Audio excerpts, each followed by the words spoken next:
Bonsoir, bonsoir et bienvenue dans ce live. Je voulais revenir avec vous sur ce que je vous partageais en post et en story au sujet des émotions ces derniers jours et pour lesquels j'ai reçu du coup des messages euh, et vous proposer du coup un exercice à faire régulièrement pour vous entraîner, puisque je vous parlais que la première étape à faire, on m'a expliqué qu'en théorie, ok, accueillir les émotions, leur laisser la porte ouverte, c'était et essayer de comprendre le message.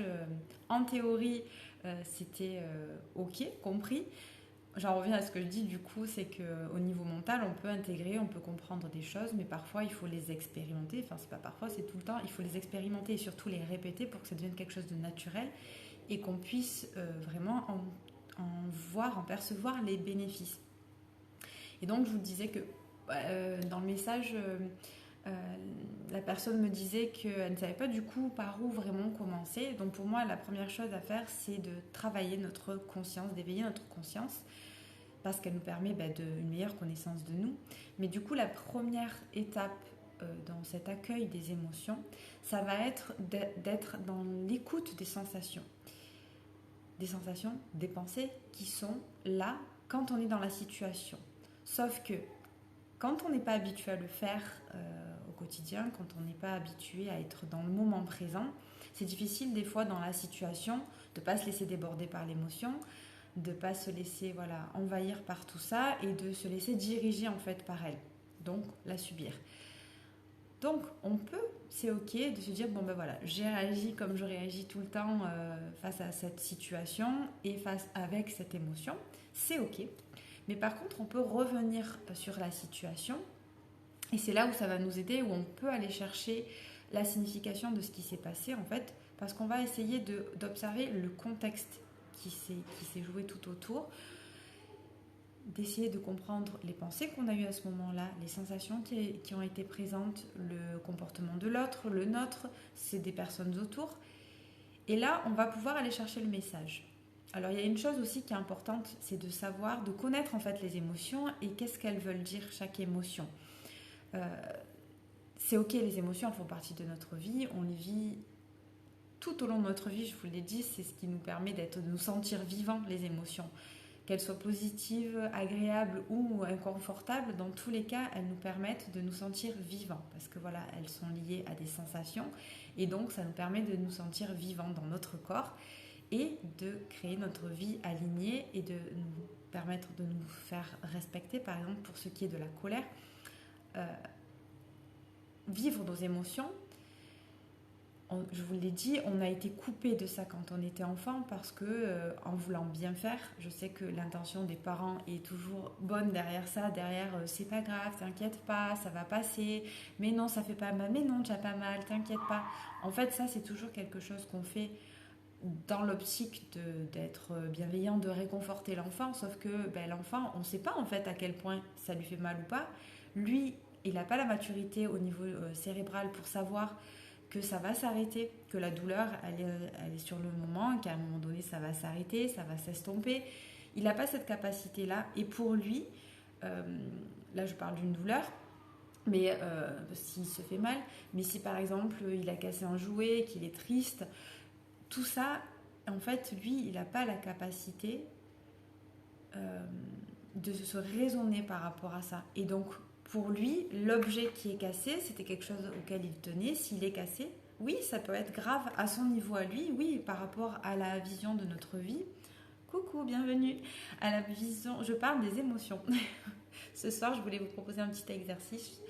Euh, donc, je disais que la réaction des enfants n'est pas forcément.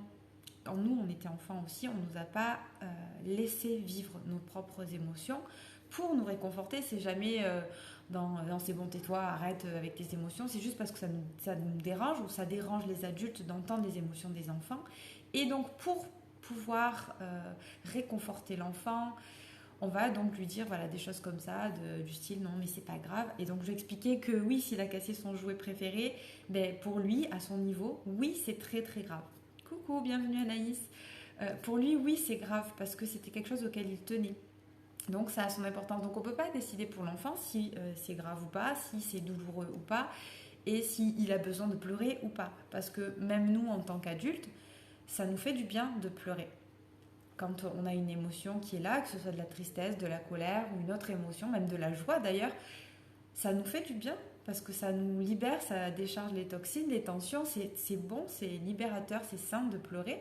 Donc c'est ok, sauf que ça dérange. Ça dérange de voir pleurer un enfant, ça dérange de voir pleurer une autre personne parce que ça vient réveiller des choses chez nous. Et notamment le fait de ne pas avoir pu vivre ça. Donc, juste pour vous dire que donc, c'est ok quand on est parent de vivre de la colère, par exemple. Ça ne veut pas dire que quand on apprend à vivre nos émotions, justement dans cette notion de vouloir gérer les émotions, c'est mauvais parce qu'on veut les contrôler, donc les camoufler, surtout ne pas les entendre. Et donc là, ça va être dans la lutte et elles vont revenir sans cesse. Et donc, c'est ok de vivre de nos émotions. Chaque émotion a son importance. C'est pour ça que je vous disais, c'est important de savoir quel est le message de chaque émotion. Donc je vais en revenir sur cette colère, sur la colère. C'est pas le fait d'être en colère qui n'est pas acceptable, au contraire, parce qu'elle est là pour préserver notre intégrité. Quand quelqu'un ne respecte pas nos valeurs, ne respecte pas nos limites, on doit pouvoir l'imposer et les faire respecter. Donc c'est important d'être en colère, ça nous permet de nous préserver, de nous protéger. Et donc c'est juste l'expression de cette colère qui, elle, n'est pas forcément acceptable. Hurler après quelqu'un, que ce soit un enfant ou un adulte, quelqu'un, quand on voit en colère, on associe souvent colère et violence. Mais sauf que c'est quelque chose qui est, en fait, qui n'est pas forcément associé. Quand on vit pleinement notre colère, on n'est pas forcément violent. Et c'est là encore où du coup l'éducation sans violence est importante puisque ça va ancrer ça. C'est-à-dire que, oh là là, mon père est en colère parce que j'ai fait quelque chose, voilà, j'ai menti ou j'ai cassé quelque chose, j'ai caché quelque chose. Enfin voilà, hop, il va être en colère parce que j'ai pas respecté une de ses valeurs. Du coup, il va être violent, il va crier, il va me punir, il va me taper. C'est ça qui est pas bon et qu'on redoute dans la colère. Bon là c'était pour une petite aparté au sujet de la colère. Donc on peut vivre notre colère, on peut communiquer de manière non violente notre colère, exprimer nos limites, nos valeurs, ce qui n'a pas été respecté et ce qu'on attendait de la personne. Et en sachant que la personne aussi a le droit de ne pas faire ce qu'on attendait d'elle aussi. Et ça c'est très souvent difficile quand on a des enfants parce qu'on se dit, et même quand je plaide coupable, dans le sens où parfois on se dit, voilà, dans l'éducation, quand on est plus dans une parentalité bienveillante et respectueuse, les enfants, ils vont être un peu plus coopérants, tout ça. Oui, c'est vrai, parfois, et c'est vrai aussi que c'est des enfants, et donc ils vivent leurs émotions, ils ont leur affirmation, et c'est pas parce qu'on est dans la bienveillance et dans l'écoute active, etc., que l'enfant va forcément faire ce qu'on a décidé qu'il allait faire, puisqu'il a le droit de dire non. Et c'est là où c'est difficile, et moi je m'en rends compte parfois, j'ai du mal, je le ressens, je me dis mais elle fait pas ce que j'ai envie. Et je me dis bon ben ok, en fait elle a le droit. Et là encore, je ressens mon énervement, mon agacement à l'intérieur, j'ai le droit de ressentir ça et elle a le droit d'être dans son refus. Donc après il faut trouver un compromis bien sûr selon la situation, mais je trouve ça intéressant aussi d'observer ça. Et donc c'est ok de vivre nos émotions, c'est ok aussi, coucou Nathalie, bienvenue.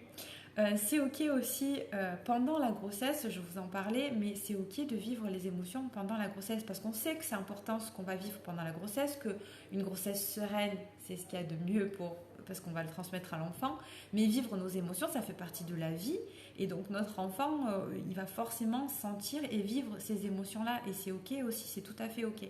Donc il faut arrêter aussi d'avoir cette culpabilité quand on est enceinte de vivre des émotions, d'être en colère. Non, c'est ok d'être en colère, c'est ok d'être triste si on vit quelque chose de douloureux. Après, on peut se faire accompagner aussi pour les vivre.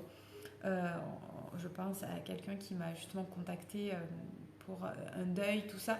C'est difficile, donc c'est ok. On a le droit de vivre après l'enfant si on le rassure aussi en faisant comprendre qu'on le vit sainement. Ça va, comme je le dis, ça va nous traverser, ça va pas persister. Donc là, ça ne lui fera pas de mal. Ce qui fait du mal, c'est quand l'émotion est persistante, qu'elle est tout le temps là et que ça devient un sentiment, que ce n'est plus une émotion, parce qu'une émotion, ça dure quelques secondes à quelques minutes, mais quand ça dure plus longtemps, c'est un sentiment. Et ça, c'est quelque chose qui perdure, et c'est là où peut devenir, la tristesse peut devenir justement de la nostalgie, ou voire de la dépression, parce que de la déprime, de la dépression, parce que ça perdure. Et ça, c'est mauvais pour l'enfant. Mais vivre une émotion dans le moment, c'est ok. Alors il y a des émotions qui sont très intenses, quand on a des peurs très intenses, oui, c'est pas ce qu'il y a d'idéal. Donc tant qu'on peut éviter, faire un environnement serein, c'est ce qu'il y a de mieux. Mais c'est ok, il n'y a pas besoin de culpabiliser quand on vit une émotion.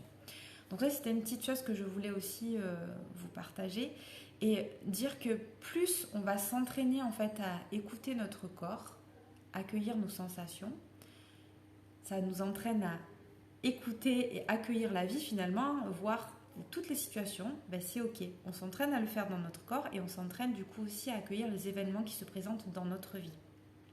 Ça, j'ai mis un certain temps à en avoir conscience à ce niveau-là en fait. C'est que des fois je me disais, bon ben ok, voilà, j'accueille mes sensations. Et puis parfois c'était, il faut accueillir les événements de la vie. Mais en fait c'est tout, c'est accueillir les sensations comme on accueille de la douleur, comme on accueille nos émotions, comme on accueille les situations. Et quand on s'entraîne, coucou, bienvenue, quand on s'entraîne dans une des situations régulièrement, en fait ça devient quelque chose d'automatique d'accueillir les choses avant de vouloir lutter, combattre, changer les choses, changer les situations. D'abord on accueille et après on voit ce qu'on peut faire, mais dans l'amour et pas dans la lutte.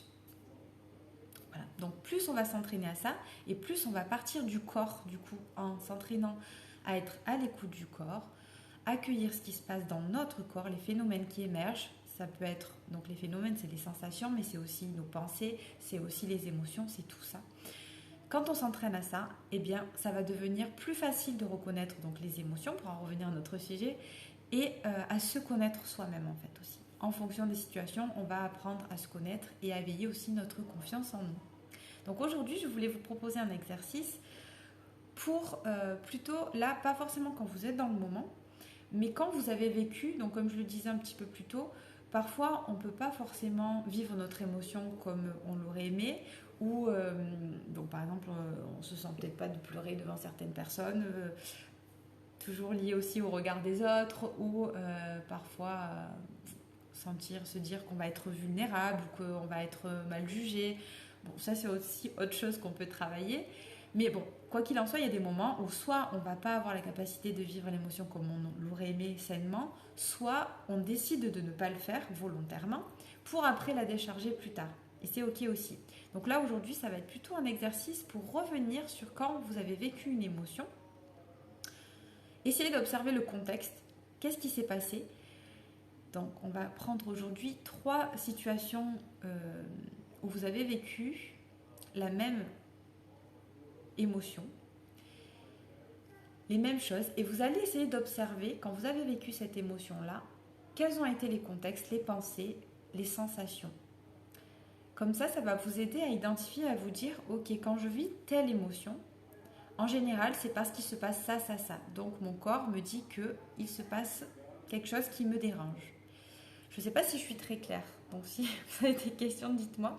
Je vais vous inviter à vous recentrer sur le moment et vous pouvez laisser venir, donc ça peut être une situation que vous avez vécue aujourd'hui ou une autre que vous avez vécue. Vous choisissez une émotion et vous allez vous rapprocher de 3 situations que vous avez vécues avec cette émotion-là.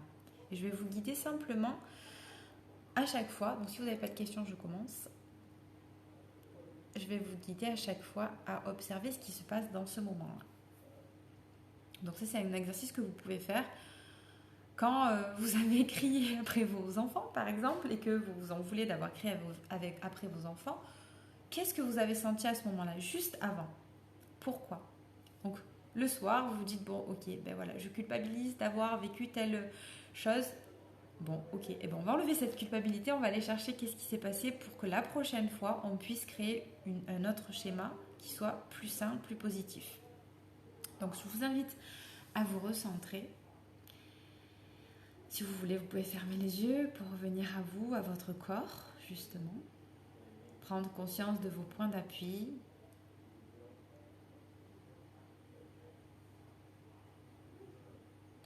Vous pouvez déposer votre journée en faisant quelques soupirs.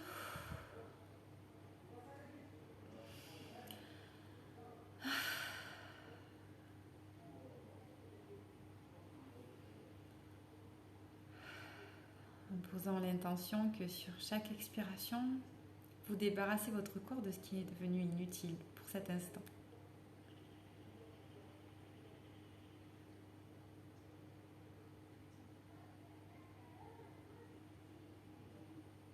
Et vous essayez de percevoir toutes les parties de votre corps et les sensations qui se présentent à vous tout de suite, dans cet instant, sans jugement, sans a priori, simplement pour y être présente et attentive.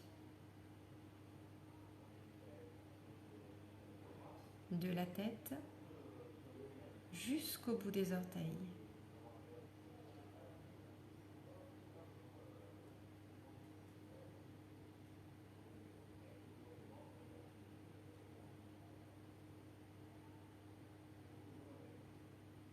Vous pouvez observer peut-être le rythme de votre respiration.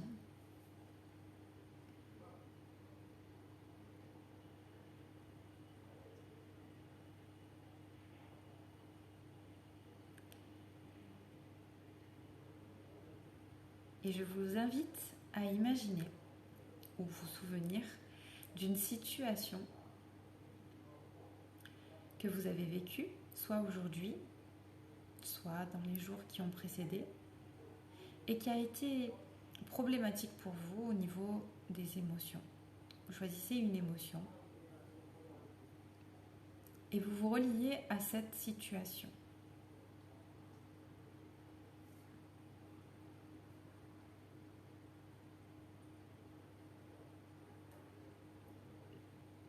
Et dans la sécurité de cet instant, vous pouvez observer le contexte dans lequel vous étiez.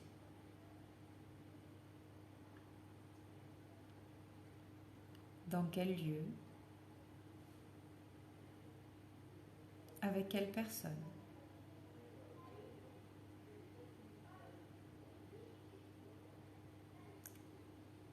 Qu'est-ce que vous pouviez entendre? Quelles ont été les phrases que vous avez entendues? Peut-être que vous avez prononcé. Les pensées qui vous ont traversé à ce moment-là.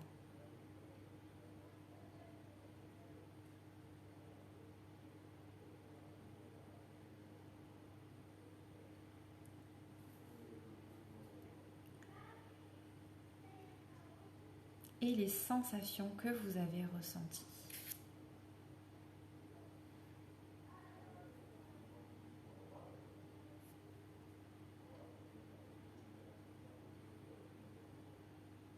Ne cherchez pas à juger, à interpréter. Soyez simplement dans l'accueil de ce qui se présente à vous.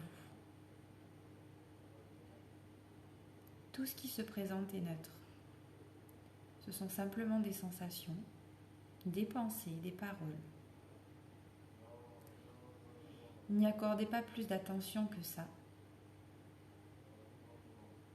Soyez simplement dans l'accueil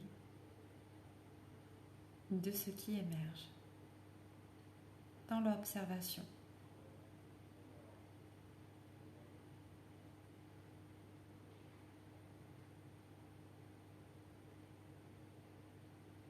Puis vous pouvez faire une pause. Une pause pour intégrer en conscience ce que vous venez de laisser émerger.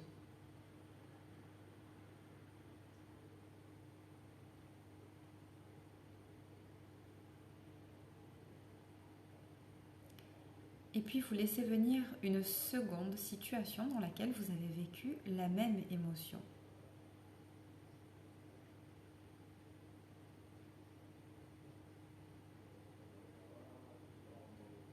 Et là encore, vous laissez venir le lieu où vous vous trouvez.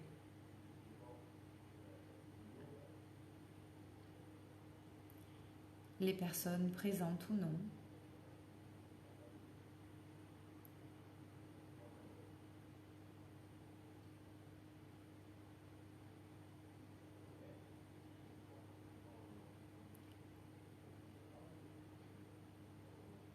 Les choses que vous avez entendues, les paroles, les sons.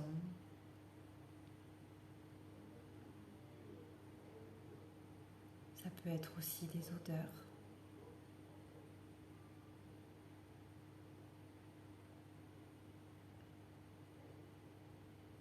les paroles que vous avez dites, votre comportement, vos gestes, vos sensations.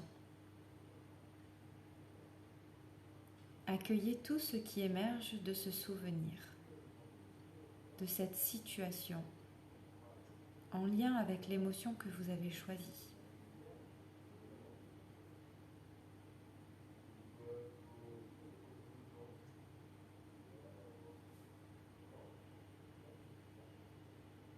Et de nouveau, vous pouvez faire une pause pour accueillir et réintégrer ce que vous venez de vivre en conscience.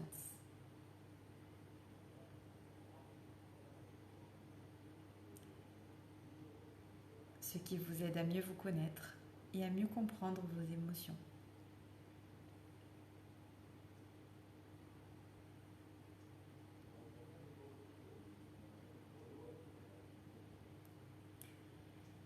Et puis vous pouvez laisser venir une troisième situation dans laquelle vous avez vécu la même émotion. De nouveau, vous laissez émerger le lieu où vous vous trouvez à ce moment-là.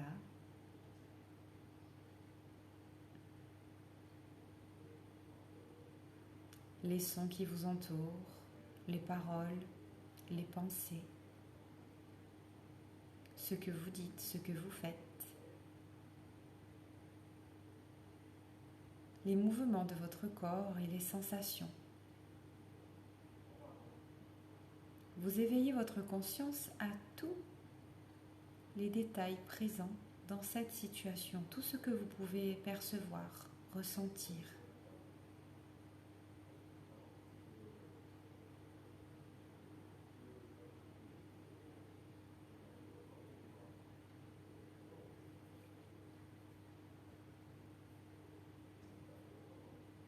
Vous êtes toujours dans l'accueil, sans jugement, de ce qui se présente à vous.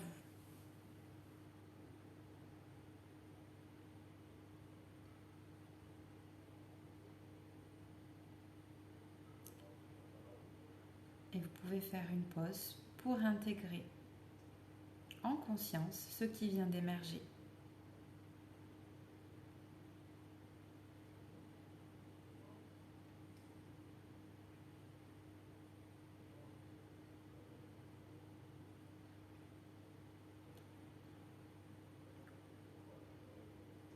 Je vous invite à faire une pause pour intégrer la totalité des trois situations et des trois choses que vous avez pu percevoir dans ces situations.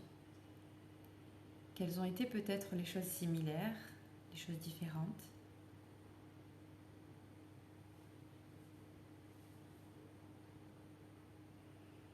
Cela vous aidera à y voir plus clair sur cette émotion et ce qui peut la provoquer, pour pouvoir les prochaines fois percevoir en amont ce que vous allez vivre et du coup choisir la bonne réaction que vous souhaitez avoir dans cette situation.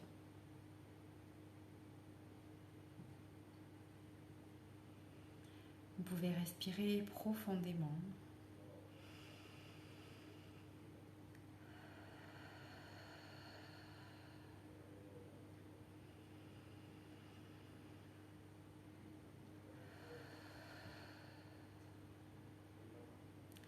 Et lorsque vous le souhaiterez, vous pourrez mobiliser vos poignets, vos épaules, vos chevilles, mobiliser votre corps.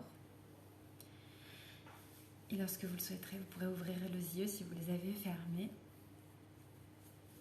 et reprendre le cours de vos activités avec plus de conscience de cette émotion que vous avez choisie. Vous pourrez me laisser un commentaire si vous le souhaitez dans la vidéo et même sur le replay du coup. Je serais curieuse de savoir un petit peu ce que vous avez perçu, si justement dans les situations vous avez vu les choses similaires qui déclenchent cette émotion en fait en vous. Vous verrez que ça pourra vraiment vous aider et à force de vous entraîner même à faire ça après avoir vécu cette situation, ça va affiner votre connaissance de vos émotions et votre propre connaissance parce que nous sommes tous différents et chaque personne vit les émotions différemment et et stimulé par des choses différentes en fait. Donc c'est intéressant de faire ce travail pour connaître nous, notre réaction, quelles sont les émotions et en lien avec quelles sensations, avec quelle situation.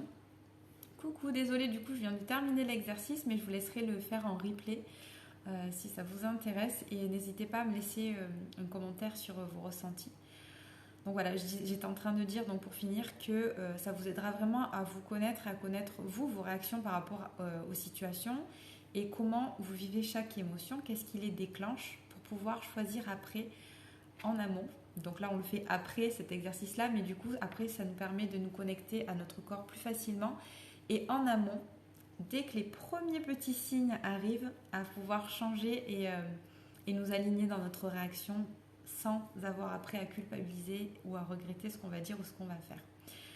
Je vous souhaite du coup une très belle soirée et puis vivez vos émotions, même si c'est inconfortable, vous verrez qu'une fois que vous les avez vécues pleinement, eh bien elles ne viendront plus vous embêter. Dans votre situation bien sûr, mais en tout cas cette même situation ne sera pas amenée à toujours se représenter et je pense notamment aux peurs et aux angoisses et à la colère aussi puisque c'est des émotions qui sont... l'angoisse va vraiment être handicapante selon quand elle va nous empêcher de faire des choses qui nous plaisent. Je l'ai vécu, donc je sais de quoi je parle. C'est ce qui m'avait amené d'ailleurs à cette époque à la sophrologie parce que les angoisses m'empêchaient de vivre comme je voulais ma vie puisque je faisais tout en fonction de ça. Donc quand on apprend à vivre ça, à les accueillir plutôt que vouloir les gérer, eh bien là, on n'a plus de raison d'en avoir peur et donc les angoisses s'en vont. Et autre chose, pour la colère, c'est pareil, plus on va vouloir gérer, plus on va être en colère, d'être en colère parce que ça ne va pas dans nos valeurs, d'être en colère et de mal vivre cette colère et d'être en colère, du coup c'est un cercle vicieux et qu'on n'a pas envie de vivre. Donc voilà, plus on va être dans l'accueil, plus ça sera facile et mieux on va se connaître, plus on pourra le voir en amont pour pouvoir réagir en temps voulu et comme on le souhaite. Donc je vous souhaite une très belle soirée. Je vais vous proposer, si ça vous intéresse, n'hésitez pas à me contacter. Je pense un atelier qui va durer, je pense, bien 2 heures sur les émotions pour vous apprendre quels sont les contextes de chaque émotion, qu'est-ce qu'elles veulent dire chaque émotion et vous amener à travailler sur ça, sur l'acceptation, l'accueil, comment vivre les émotions, comment changer le comportement qu'on veut avoir par rapport à ça pour qu'il soit le plus juste et faire donc ce genre d'exercices là qui vont vous aider à vous revenir au corps, à vivre de plus en plus en conscience, mais aussi pour pouvoir accompagner vos enfants prochainement et comment aussi évacuer quand on a... Donc là aujourd'hui je vous ai montré comment accueillir et comprendre l'émotion, mais il y a aussi comment l'évacuer après. Parce que parfois, donc je le disais, on ne peut pas forcément l'évacuer ou se laisser traverser par cette émotion dans le moment. On va choisir de la bloquer ou de l'atténuer à ce moment-là.